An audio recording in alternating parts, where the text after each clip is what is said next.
Hello friends, எல்லோரும் எப்படி இருக்கீங்க? இன்னைக்கு ஸ்கூல் லீவு, ரொம்ப நல்லா தூங்கி எழுந்தாச்சு. எழுந்தோடனே பால் வாங்காமல் தான் பால் இல்லையா, சரி ஓகே நம்ம வீட்டில் செம்பருத்தி இருக்கே அதெல்லாம் போட்டு ஒரு காஃபி போட்டு குடிச்சாச்சு. என் பசங்களுக்கு இப்போ இதுதான் நல்லா பிடிக்குது.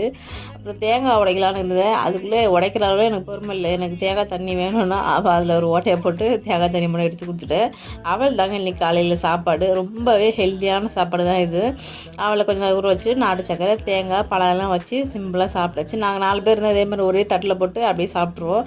அவங்க அப்பா தேங்காய் துருவின்னு இருக்காரு, பக்கத்தில் உட்காந்து சாப்பிட்டுனே இருக்கா. நான் ஊட்டுறத விட அவங்க அப்பா ஊட்டுறதா பசங்களுக்கு ரொம்ப பிடிக்கும். அவர் எப்படி ஊட்டுற பாருங்க, நான் இப்படி தான் சாப்பிடுவேன்.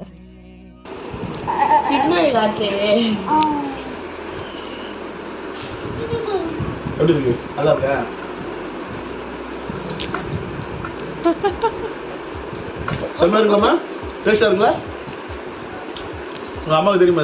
உங்க அம்மாவுக்கு தெரியுமா? இனிப்பு கம்மியா இருக்கு.